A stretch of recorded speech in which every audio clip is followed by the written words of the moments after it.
não te escuto mais.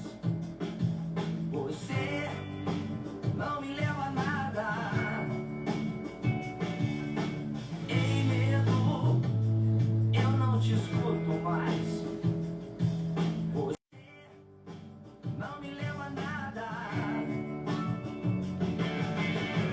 E se quiser saber pra onde eu vou, pra onde tenha sol. Boa noite, Bernadette, Júlia, Mari. Mari, um beijão, saudade de você. Boa noite, gente. Hoje a gente vai falar sobre o Janeiro Branco. O que é o Janeiro Branco, né, Bernadette? Oi, Eduardo, tudo bem?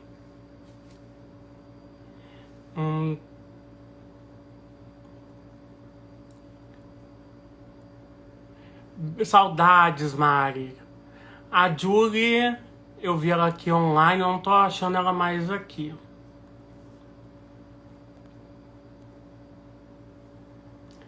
Tô aguardando a Larissa entrar.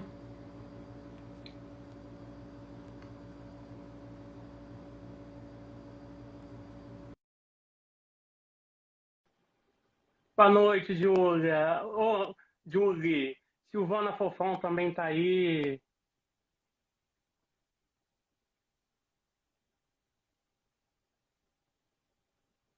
Quanto tempo?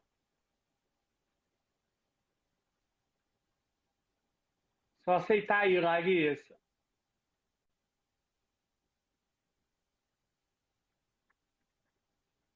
Chegou o convite aí.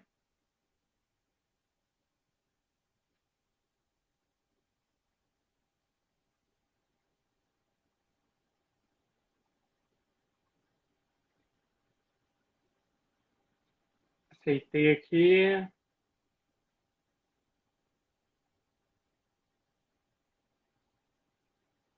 Chegou o convite aí, Larissa?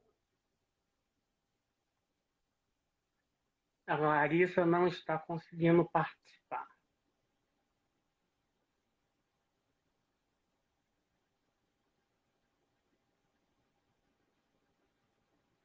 Deixa eu ver aqui o que está acontecendo. Ei, Entrou. Gabriel. Boa noite, E aí? Larissa. Boa noite. Que bom que deu Gente, certo, né? Eu estava aqui tentando entender como que funciona, mas deu certinho. Larissa Chicacho, falei o sobrenome correto. Correto. Psicóloga de formação. Estamos aqui para o Janeiro Branco.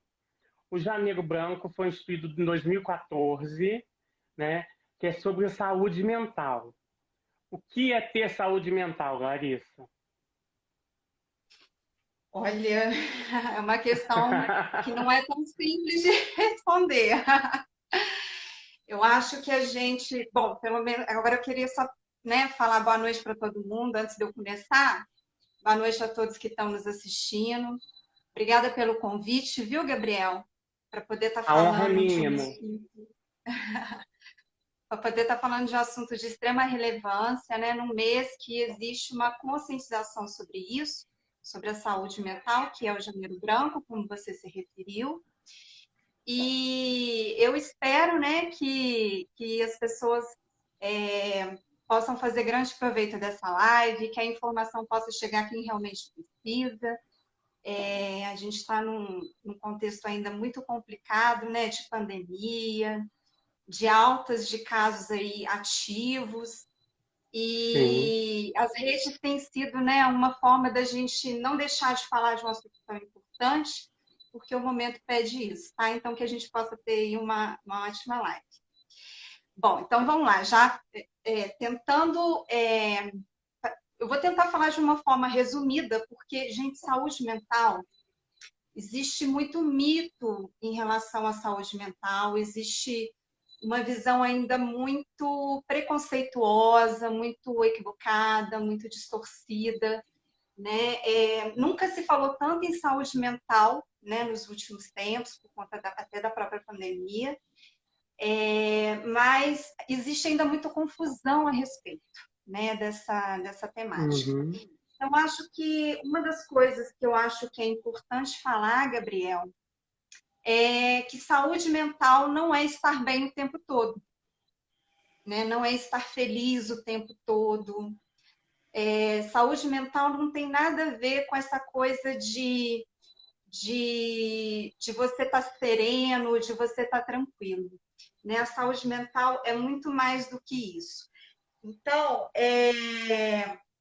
para começar falando, a saúde mental, ela diz de uma complexidade, né? Porque Uhum. o ser humano é complexo e são vários os fatores que influenciam na questão do que é ser saudável, né? Do que é ter saúde. Então, a gente pode falar que saúde mental não, a gente vive na vida, a gente tem períodos de altos e baixos, né? Então, que saúde mental é um pouco dessa capacidade que a gente tem de lidar com os períodos difíceis, com os períodos de desafio, que fazem parte da vida, né? Que fazem parte da jornada da vida.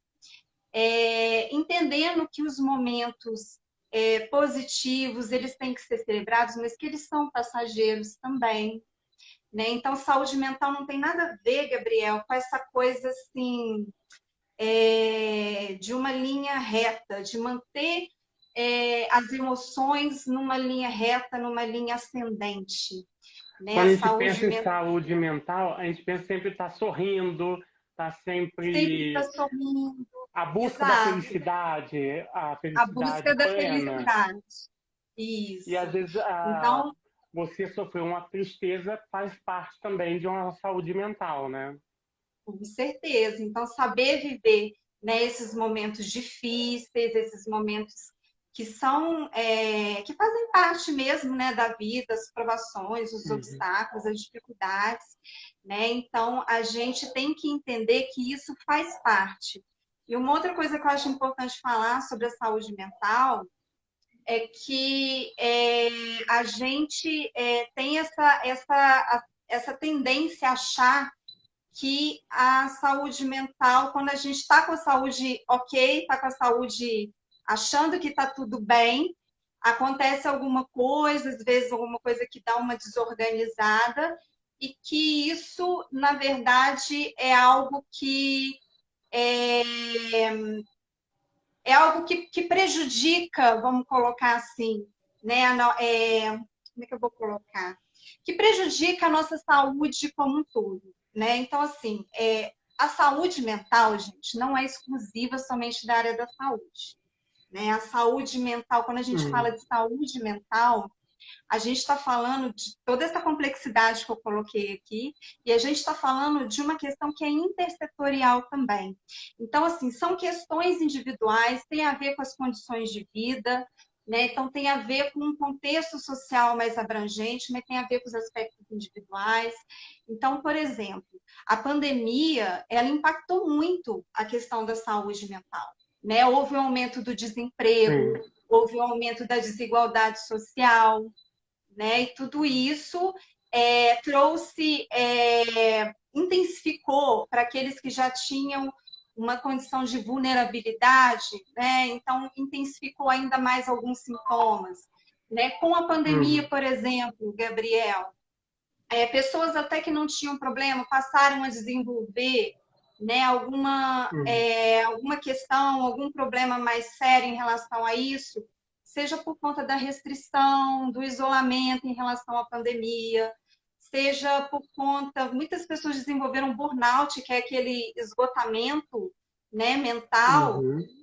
que estavam na linha de frente do combate à Covid, porque tinham medo do contágio. Então, saúde mental não é uma questão só da saúde, é uma questão que envolve outros dispositivos, é uma questão intersetorial e a gente precisa ter esse olhar integral sobre a saúde. Né? Ô, Então, Larissa, só para saúde ver se mental. eu entendi Oi? bem o que você quis dizer. Quero dar um beijo para a Hum. Dani. Dani, um beijo para Paraíba do Sul. A Larissa dos Santos, sua xará também trabalha com a gente ali. fisioterapia.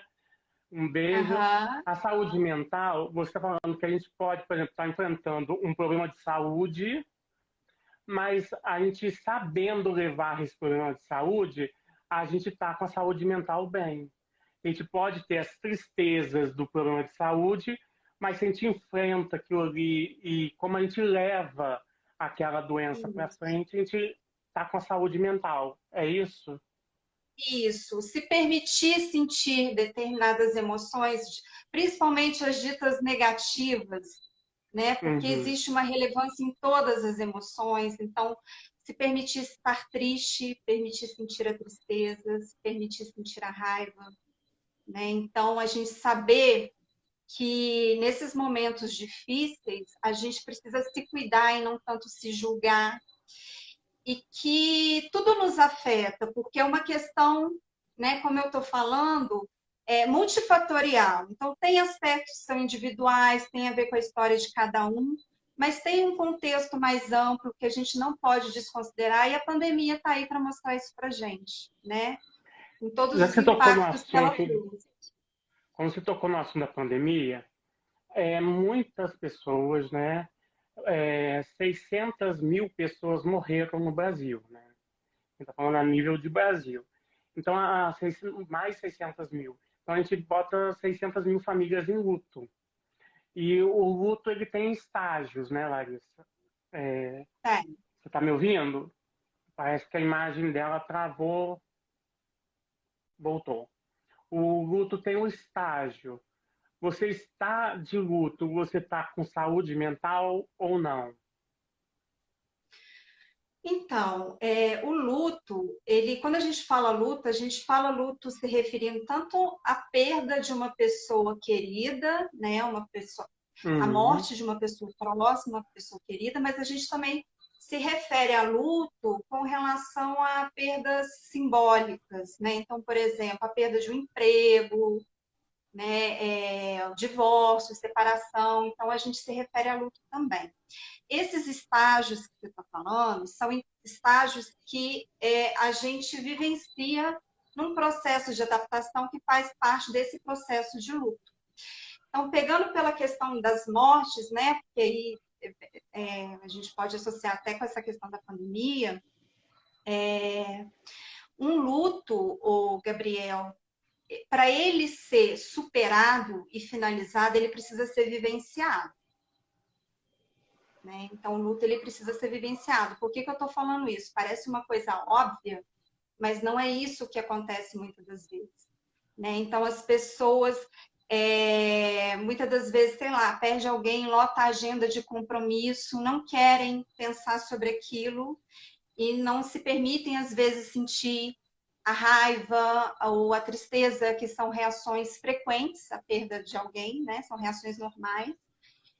Tem o luto inibido, às vezes as pessoas vão começar a sentir, né, todos esses estágios, né, que fazem parte do processo de luto um tempo depois, né? Então a gente fala que é um luto mais tardio. E assim, o que diferencia o luto patológico do luto normal? O luto patológico, a gente tem que olhar pela disfuncionalidade que aquele luto causa na vida da pessoa. A gravidade, a intensidade. Não existe um tempo certo em relação quando deixa de ser um luto normal e passa a ser um luto patológico. Né? Um luto, para ele ser um luto bem finalizado, vamos dizer assim, é quando a pessoa ela consegue superar aquela perda e seguir em frente. Tá? E não é que ela vai deixar de pensar na pessoa, não é que ela vai deixar de sentir saudades, não é isso, né? A perda, ela tá aí, a ausência vai continuar, mas a pessoa, ela consegue tocar a vida porque aquela perda não tem um lugar mais de destaque como tinha antes. Então, isso é considerado um luto que é vivenciado e que é superado, que é finalizado. Né? Então, o tempo é muito de cada um, né? Não existe assim, 6 meses, não. É muito depende da história de cada um, é muito particular, é muito singular, mas a disfuncionalidade do luto, né, aquela depressão, porque aí já entra o luto patológico, ele entra numa situação mais grave, porque a gente fala de depressão, né? A depressão começa a tomar conta da vida da pessoa. Então, quando está nesse estágio de depressão, né, da pessoa não conseguir tocar a própria vida, da pessoa não conseguir se reerguer, então aí a gente está falando de uma coisa que requer cuidado, que requer tratamento, um acompanhamento, né? Então, o luto tem todas essas facetas. Mas quando a gente está vivenciando um processo de... Quando a gente está entristecido ou com muita raiva, a gente já está vivenciando um processo de ajustamento, que faz parte desses estágios que você falou do processo de luto. Né? Então, como é importante, né, Gabriel, a gente se permitir sentir. Isso também parece uma coisa óbvia, mas as pessoas fazem de tudo para não sentir. Né? Se a gente for parar para pensar, por exemplo, o choro, né? Tem pessoas e isso é muito comum, quando eu vou atender, falo, eu não consigo chorar, eu tenho dificuldade para chorar. E a gente já está cansado de ouvir, né? Adulto falar para a criança, engole o choro, né? Ou que meninos não choram. Homem não chora. Então, quer dizer, a gente tem uma tendência a reprimir um sentimento que é muito genuíno, entendeu? Uma expressão que é muito genuína, que é muito necessária em alguns momentos, né? E isso é muito cultural. Então, a questão do choro, aí voltando um pouquinho também, eu acho que a gente usa de muitos artefatos, de muitas atitudes para não se haver também, né, com o que está sentindo, né? Então basta lembrar, Gabriel, que a gente vive numa sociedade anestesiada, das saídas fáceis, né? Dessa questão de tentar resolver tudo no imediatismo, sem entender o porquê que você está vivenciando aquilo. E toda dor que você vive, todo momento de crise que você passa, isso diz de alguma coisa que está errado, que está ruim na vida, que a gente precisa ter atenção.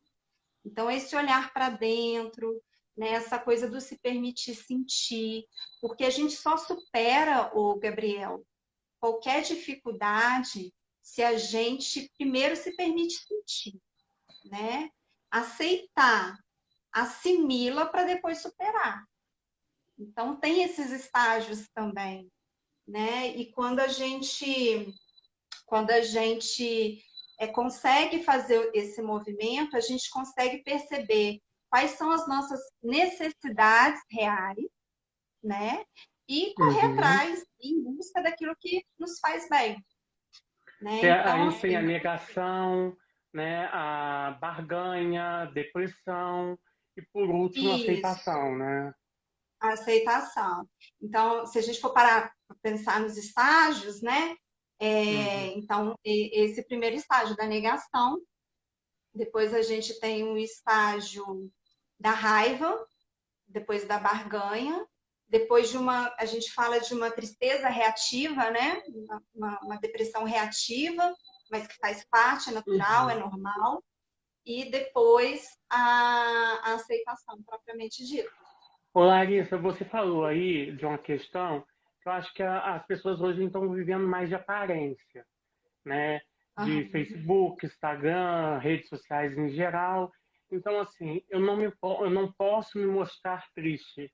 Se eu me permitir mostrar que eu estou triste, que eu estou chorando, eu sou frágil, eu sou fraco. Então, eu tenho que manter sorrindo e forte o tempo todo, né? Exato. E isso é muito cruel, né, Gabriel? Isso é muito cruel, porque faz com que as pessoas criem crenças de que só ela que não dá conta, só ela que não é feliz, né? A gente escuta isso com muita frequência. Por que que eu vou me abrir com outro? Porque se eu me abrir, As pessoas não vão me entender, vão me julgar, vão achar que é frescura, vão achar que é falta de fé.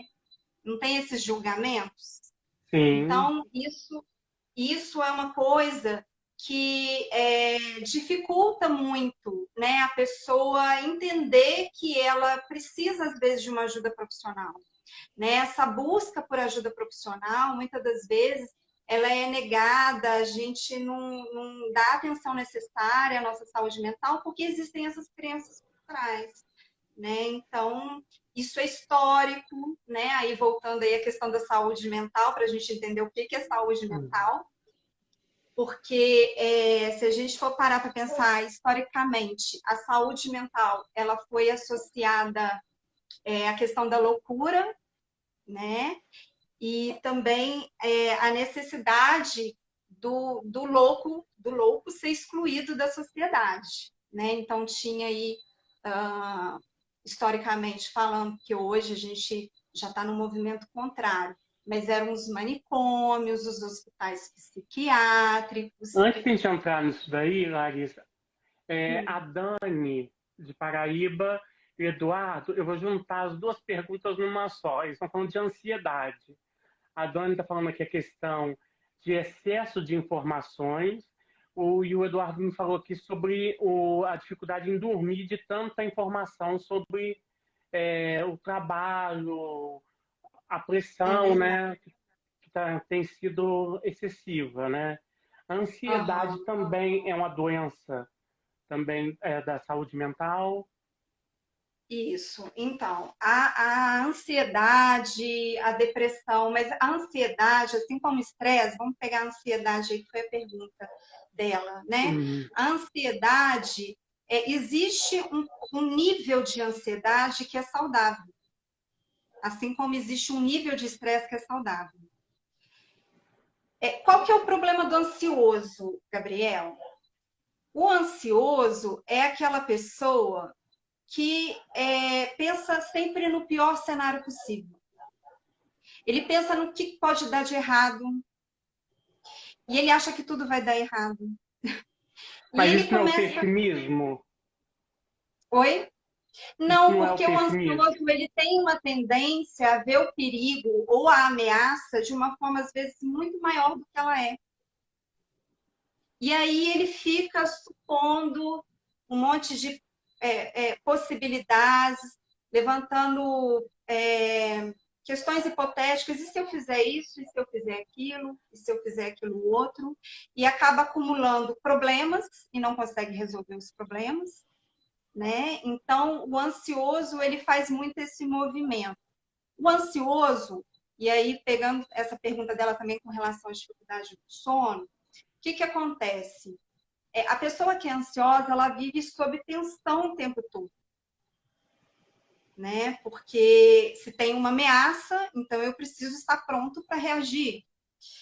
Então, o ansioso, ele vive sob essa tensão, só que a gente tem que entender o seguinte, que ninguém consegue ficar em alerta o tempo todo, em tensão por muito tempo. A mente não aguenta, o corpo não aguenta.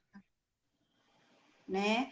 Então, chega uma hora, o que acontece? Ou essa pessoa vai desenvolver um quadro de exaustão, ou essa pessoa vai desenvolver uma depressão, um transtorno de pânico, né? E aí a dificuldade do sono. Por quê? Porque a pessoa que está em alerta, ela está disparando um monte de reação bioquímica no corpo, como o cortisol, que é o hormônio justamente para a gente ficar atento a qualquer perigo que possa acontecer. Só que o cortisol, ele é o hormônio contrário à melatonina, porque onde tem cortisol não tem melatonina. Então, a dificuldade de adormecer, né, fica comprometida. E aí, Gabriel, também vem a questão do estresse, de muitas informações, igual ela falou.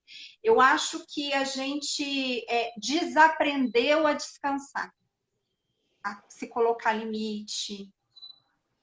E descansar, se dar pausa, é muito importante para a gente combater o estresse e alivia também os sintomas ansiosos. Então, muita informação, se essa pessoa está vendo que está absorvendo coisas demais e que aquilo tá gerando gatilhos, né? Tá fazendo com que ela fique mais ansiosa, com medo do contágio e tudo, esse medo do contágio, na verdade, ele é real, mas a gente tem que se cercar também de informações, mas tem que se cercar também, tem que ter cuidado, tem que ter limite para a gente não absorver demais e ficar nesse estresse que não é um estresse saudável, que é um estresse que você não consegue relaxar, que é um estresse que prejudica o sono, que é um estresse que gera adoecimento.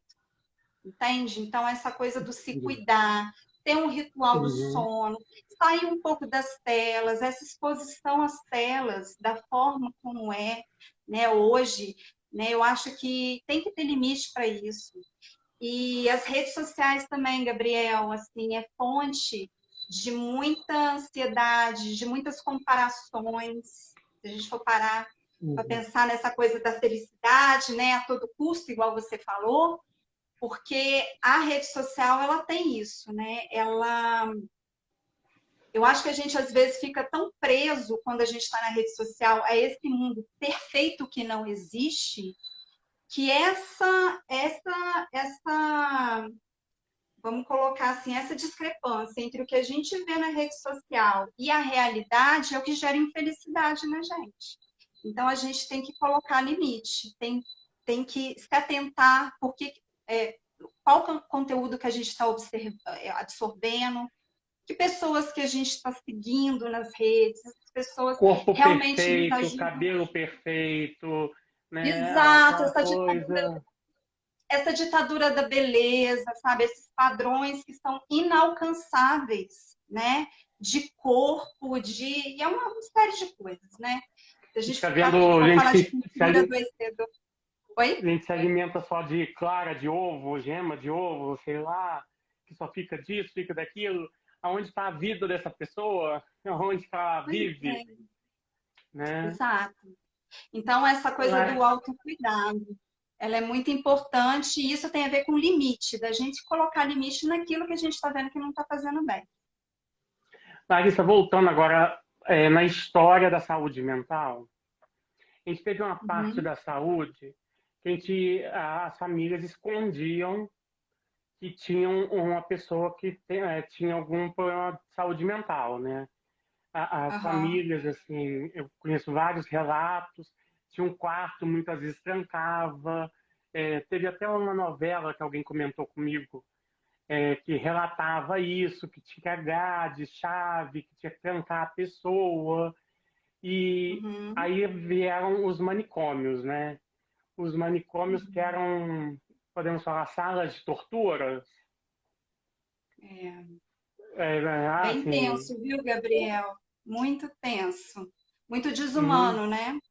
Uhum. A gente tem a luta até hoje antimanicomial, né? Porque se deixar, muitos governantes, né, querem voltar para isso, né? O que a gente lutou para a gente conquistar, né, está sempre Aham. sob ameaça. E aí veio Nise da Silveira, veio tanta gente bacana aí que mudou a visão da saúde mental. Uhum. Me fala um pouquinho, você chegou a ter, assim, visitar algum manicômio? Até pouco tempo em Minas tinha, né? Barbacena, De algo, Barbacena. que era Tem até muito um livro conhecido. famoso da história do Hospital Psiquiátrico de Barbacena que chama O Holocausto Brasileiro, Isso. né? Que Uhum. retrata justamente isso, a realidade de como eram esses manicômios, né? De como eram esses hospitais psiquiátricos. E aqui próximo da gente, até pouco tempo, né, a gente tinha um hospital psiquiátrico de Três Rios. Esqueci o Boa nome dele União, agora. A da da Boa União. União. Isso. Aí eu acho importante assim só explicar o que aconteceu no meio disso tudo, porque hoje em Uhum. dia estão acabando com os hospitais psiquiátricos, e isso é um movimento que a gente considera muito positivo, né? Porque aí entram os CAPs. Então, eu acho importante falar sobre isso. Assim como você falou, então, né? A gente tem essa questão da loucura, né? E os loucos, eles eram excluídos, eles eram tirados da sociedade, então colocavam num hospital psiquiátrico, né? Colocavam nos famosos manicômios, e ali Não eles não só os eram loucos, tratados. como usuários de Oi? drogas também, né? Muitas das vezes pessoas que não tinham nenhum diagnóstico psiquiátrico, né? Uhum. Pessoas, usuários de drogas, homossexuais. Então, assim, eles tentavam excluir essas pessoas, colocavam nesses hospitais, hospitais que não tinham tratamento digno, que não tinham tratamento humanizado. A questão da tortura, igual você falou, é muito retratada, né, na Uhum. história. E aí, o que acontece? Com a reforma psiquiátrica, né, foi um movimento que rompeu com tudo isso, Gabriel. E aí, ressignificou a loucura, né? E com esse movimento novo de entender a saúde mental por um outro olhar, é que foram criados os CAPs, que foram instituídos os CAPs. Então, o que é o CAPS? O CAPS é o Serviço de Referência em Saúde Mental, né? Um serviço diário de atendimento, né? À saúde mental. Os CAPs, eles atendem pessoas com sofrimento psíquico, com um adoecimento psiquiátrico, mental grave, né? E qual que foi interessante do movimento do CAPS, né, com essa reforma psiquiátrica? Foi trazer essa importância da saúde mental para um lugar que a saúde mental ela precisa ser vista, ela precisa ser olhada, a gente precisa cuidar da saúde mental. Então, não é só saúde física, a saúde mental importa, ela é importante também. Né? Então, com essa reforma psiquiátrica veio todo esse movimento. E aí a gente já teve muitos avanços em relação a isso, mas a gente ainda ouve algumas coisas, né? Do tipo assim, eu não sou louco, então por que eu vou me tratar no CAPS? A questão do Muita preconceito, do coisa. estigma, né? Então, assim, são falas ainda muito comuns, apesar da gente já Larissa, ter não avançado só bastante. CAPES, mas até quando você fala, estou indo no psicólogo, estou indo no psiquiatra, nossa, ele tem alguma coisa, é doido, né? Que o pessoal fala, é louco, Isso, é doido, isso é associado como sinônimo de vergonha. As pessoas têm Sim. vergonha de admitir que estão deprimidas, né? É associado como fraqueza, como frescura, né? Então, existem Hum. muitas distorções. Ainda a saúde mental é alvo de muito preconceito, né? E isso é histórico. Então, com os CAPs, Gabriel, né, a gente tenta mudar um pouco essa lógica. O CAPS oferece tratamento humanizado, né? O CAPS Hum. atende essas demandas de saúde mental, então, casos de depressão, casos de ansiedade, aquela ansiedade excessiva, né, patológica, os transtornos alimentares, né? A gente tem os problemas com o uso abusivo de drogas, comportamentos autodestrutivos, né? Então, os CAPs, eles passaram a absorver, né, essa demanda. E, então, falar de saúde mental é falar, Gabriel, de toda essa complexidade aí que a gente está tentando entender o que a saúde mental é até agora, né? Então, falar de saúde mental e falar de toda essa complexidade, o ser humano, ele é complexo. E a gente precisa entender que dentro dessa complexidade existe uma singularidade, existe uma particularidade do sofrimento daquele sujeito, e a gente precisa entender que, frente a esse adoecimento desse sujeito, esse adoecimento psíquico, esse sofrimento, isso tem valor, né? Seja como for, seja da forma que for.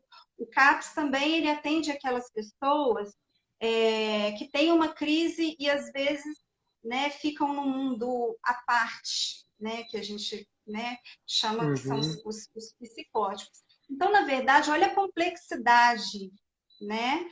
Olha, são as pessoas às vezes com essa dificuldade de não olharem para dentro, de não passarem por esse processo de autoconhecimento, elas usam, como eu falei, dessas saídas às vezes muito fáceis, a dificuldade de você não lidar abertamente com as suas emoções faz com que você talvez recorra a uma droga, né, para poder aliviar momentaneamente É aquela uma dor, fuga, né?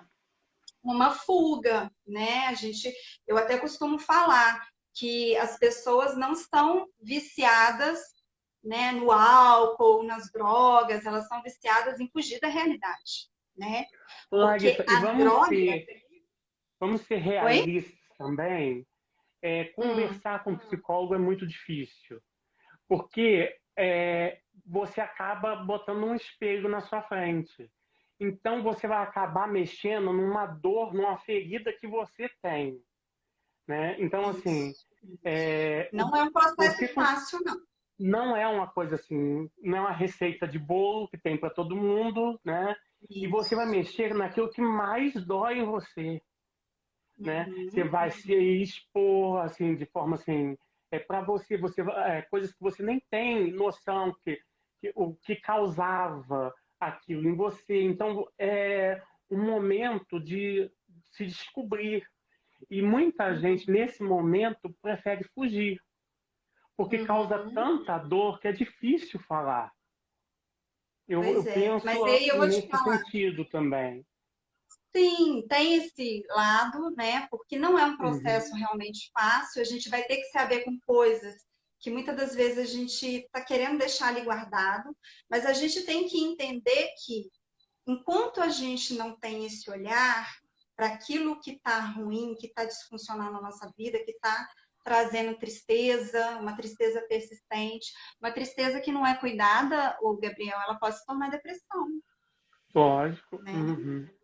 A raiva, quando a gente se permite sentir a raiva ela faz parte de um processo anterior à superação de um trauma, por exemplo, entende?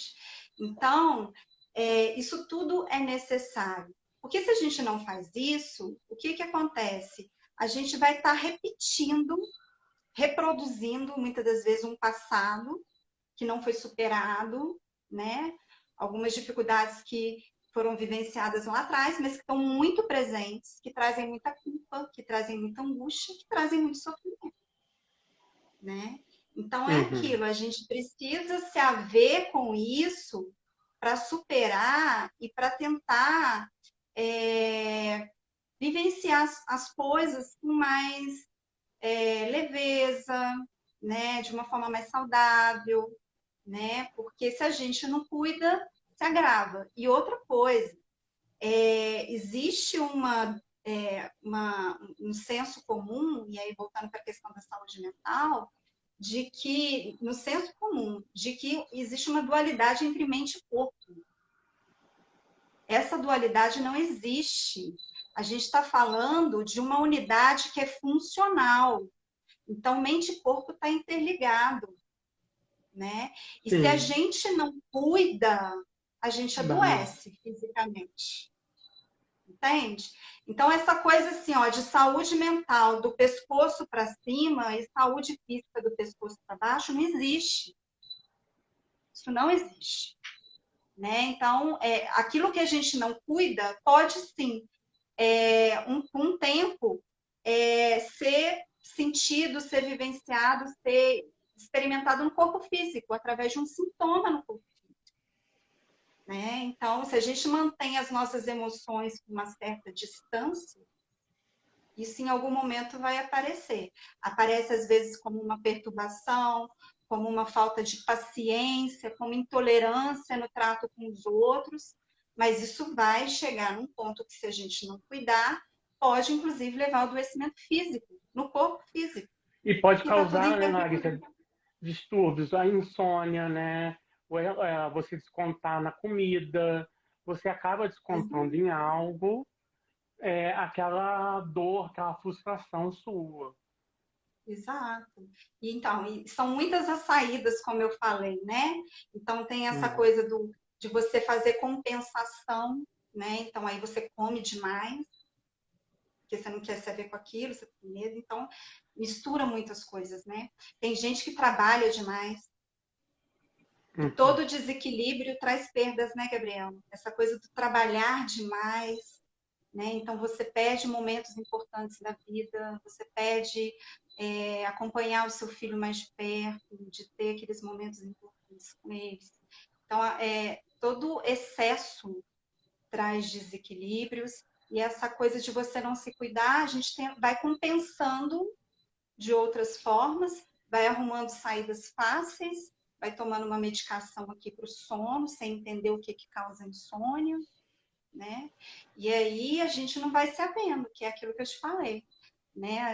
A sociedade anestesiada, né? Que não se permite sentir, né? A sociedade das aparências.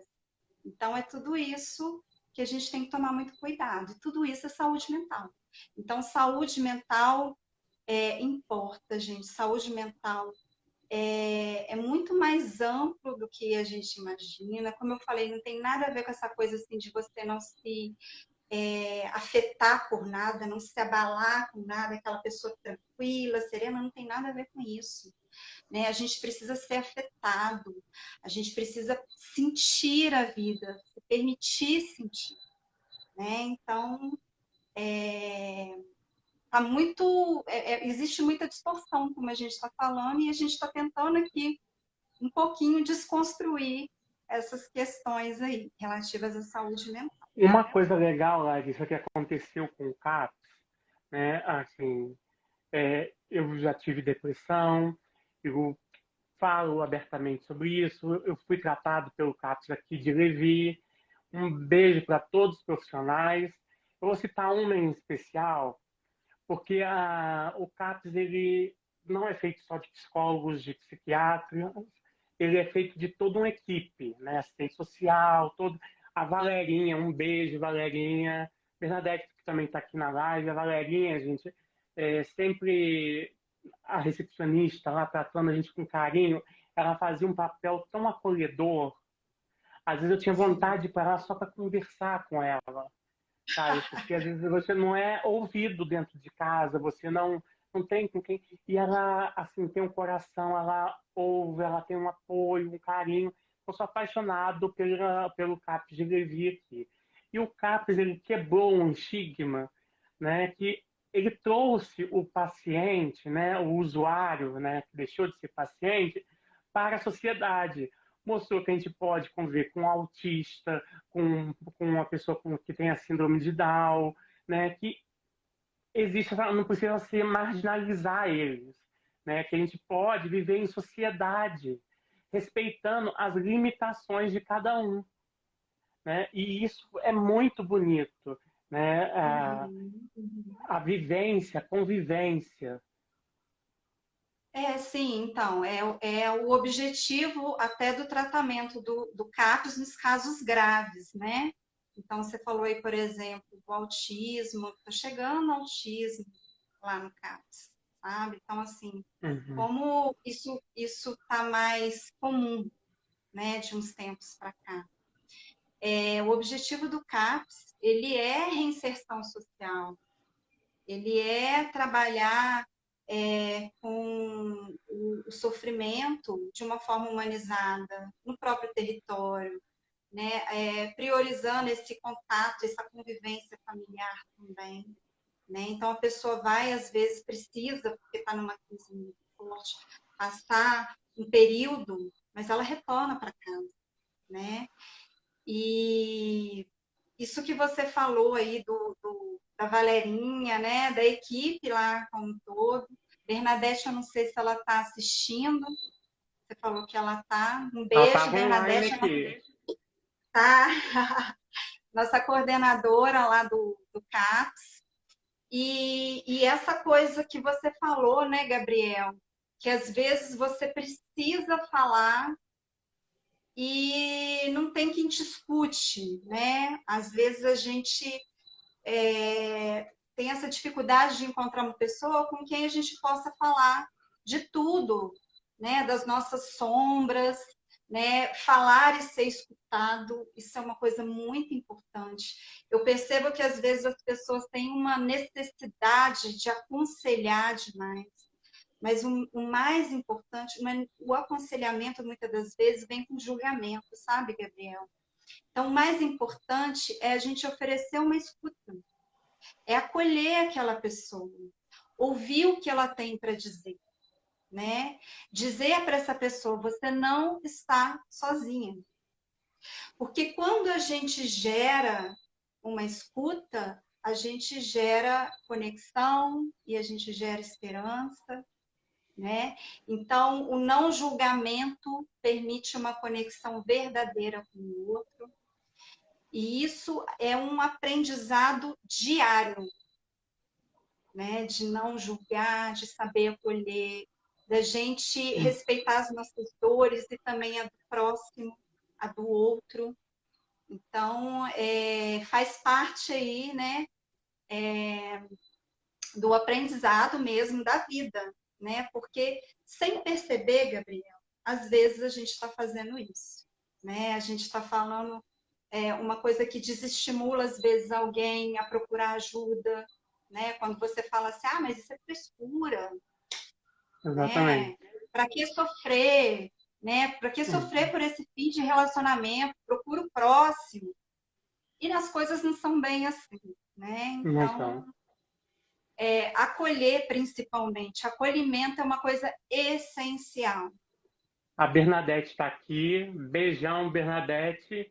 E o legal também do CAP, gente, é que a Larissa falou da questão da escuta, mas ali a gente vê uma fala, uma multifala, posso dizer assim, que é através da pintura, que você tem ali oficinas, às vezes você Sim, não quer verbalizar, através de um desenho. Tem aula de música, que eu acho maravilhosamente, assim, uma coisa linda. Eles é, expressando, eles cantando, eles dançando. Tem ali, eu não vou citar o isso. nome dela, que ela dança maravilhosamente bem. Eu falo assim, eu quero aprender a dançar com ela. E também tem uma parceria muito legal, que a Jaque, que é enfermeira, também está aqui. Beijo, Jaque. A parceria necessária e fundamental, né, Jaque? Com a atenção básica. Porque esse paciente, esse usuário, vamos dizer, desculpa a minha fala, que que está ali no CAPS, mas ele é pertencente a uma comunidade. Ele não é Isso, só do CAPS, ele não é só da atenção básica, ele é o mesmo. E precisa dessa união, né? com certeza, Gabriel. Esse trabalho em rede, né? E aí, Exatamente. isso é muito necessário, porque é aquilo que eu falei, saúde mental não é só CAPS, né? A saúde mental chega na atenção básica também, né? Existe uma prevalência muito grande de casos de saúde mental na atenção básica. E, às vezes, é o mesmo usuário que está circulando, né? Então, vai na atenção Lógico. básica, vai na assistência social. Então, quando a gente consegue se unir e discutir aquele caso, buscar soluções conjuntas, né? De Intervenções toda a rede, conjuntas, Bernadette.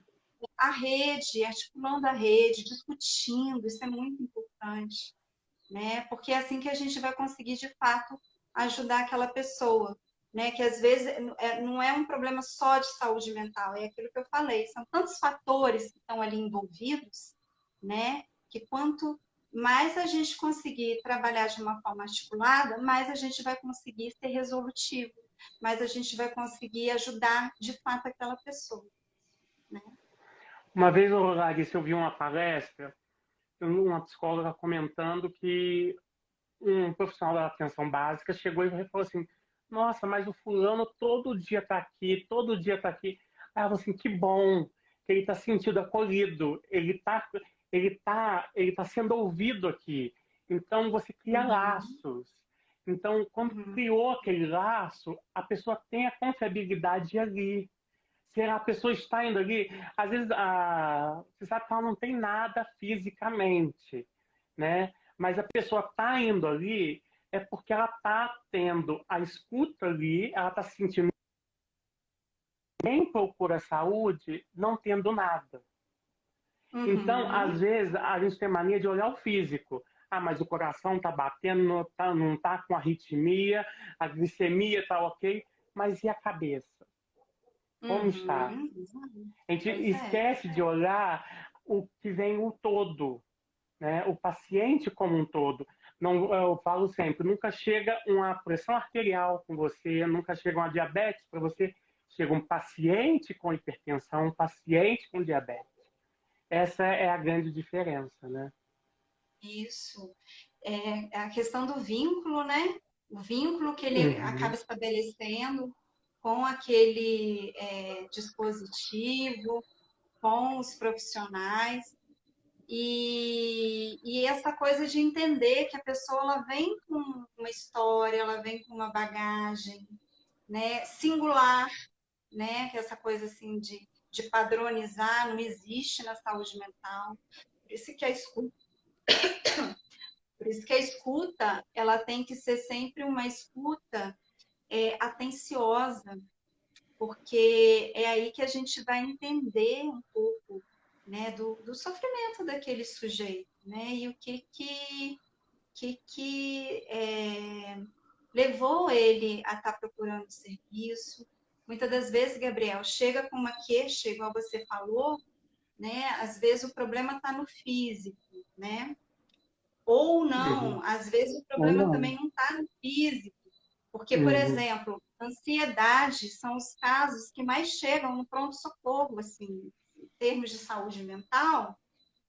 Muita gente que não tem nenhum problema no coração, o coração está funcionando perfeito, está tudo bem, não tem nada que justifique, às vezes, aquela sensação iminente de morte, né? Achando que a pessoa vai infartar. Então, assim, tem um sofrimento aí, tem uma questão que precisa ser escutada, precisa ser trabalhada, né? Essa reconexão que a pessoa tem que fazer com ela mesma. E muitas das vezes vem com a dor, vem com o adoecimento, né? E aquilo que a gente falou também, está tudo interligado, né, Gabriel? Tem um livro maravilhoso, chama O Corpo Fala, né? Quem Ah, se sim, puder, leia que o corpo da gente dá sinais, né? A gente pode aprender muito com isso. com Larissa, certeza. você, vou fazer uma pergunta aqui que uma pessoa me pediu fazer aqui no privado. Por que Freud sempre acusa as mães de tudo? Ai, meu Deus, que pergunta complexa, hein? Difícil, hein? Eu estava aqui rindo dessa É, pergunta. Não vou falar seu nome. ah, então, não é nenhuma questão do Freud, não, né? É uma questão relativa à infância, né? E aos cuidadores. Claro que a mãe ali é a cuidadora primária, né? Vamos colocar assim, quando a gente está falando de um filho biológico, né? Então, Uhum. é a pessoa que a gente tem primeiro elo, né? Um vínculo mais forte, até por conta da própria gestação, tudo. Mas, na verdade, é a infância, Gabriel, e como essa criança ela vai se desenvolver, ela vai aprender a lidar com as suas emoções, ela vai legitimar, ela vai validar o que está sentindo. Lembra aquilo que eu te falei? Quando o pai vira para a criança e fala assim, para de chorar, engole esse choro. O que a criança vai aprender? Que aquilo que ela sente não tem valor. Então, que ela precisa Uhum. reprimir. Né? Então, o que acontece, Gabriel? Quando a gente tem filho, a gente renasce novamente. E a gente aprende muito com eles, né? E a gente vai se lapidando em muitas coisas também, porque é uma troca, né, que vai acontecendo. A gente vai vendo, às vezes, que tem questões nossas que a gente passa de forma muito automática, reproduz muito o que foi ensinado para a gente, mas o que foi ensinado para a gente não faz sentido e a gente acaba reproduzindo e reproduz com os nossos filhos, né? E não ajuda a legitimar o que está sentindo. Então, assim, não é que a culpa toda é da mãe. É claro que existe um vínculo muito forte com a mãe, mas na verdade, é a educação, né, infantil. Por exemplo, uma outra coisa que me veio aqui, tem gente que fala assim, ó, que tem pessoas que gostam de sofrer, né? Pessoas que escolhem sempre, assim, todas as escolhas levam a isso, né? Então existe uma repetição na vida daquela pessoa. E muitas das vezes não é que a pessoa gosta de sofrer, é porque as experiências que ela teve, principalmente lá na infância, levam ela a acreditar que essa meio que é a única opção, né? E aí tem uma psicanalista, já que você trouxe o Freud, que fala um pouco isso. Se aquela criança ela vivenciou muito medo, né? Se ela não foi amada da forma adequada, se ela não foi acolhida, se ela não sentiu conexão, né? Essa criança ela vai virar um adulto que não vai saber amar, que vai Uhum. ter dificuldade, que ela vai mais se defender. É uma pessoa que vai mais se defender das coisas, né? Então não consegue se abrir, não consegue se amar, não consegue amar o outro. Então, assim, a infância é quando a gente... falam que é o momento mais crucial do desenvolvimento, porque muita coisa que a gente carrega hoje está lá, entende? Então, Uhum. assim, os pais têm que ter esse olhar, né? Tem que, eu acho que é importante essa coisa do autoconhecimento, dessa coisa do se questionar, mas será que eu estou fazendo certo? Né? Será que é certo reprimir o choro da criança? Como que eu devo agir? Isso é importante para a gente se conhecer, é importante para a gente ajudar a criança a ter um desenvolvimento saudável, né? Então, é isso aí. Clarissa, infelizmente nosso tempo está acabando. Quero agradecer Aham. todo mundo que ficou até agora, tá? Um beijo no coração de cada um de vocês. E assim, a minha dica é: faça terapia, se conheça. Não gostou da primeira? Parte para a segunda, né? Tem outros tipos de terapia, tem a psicanálise, tem a terapia breve, né? Você tem outros tipos de terapia, busque a que mais se enquadre com você, mas se conheça, não guarde, porque um dia pode explodir dentro de você o problema, né, Larissa? Isso aí. A gente tem que fazer sempre esse movimento de tentar refletir, né, nas nossas escolhas, ter mais contato com a gente mesmo.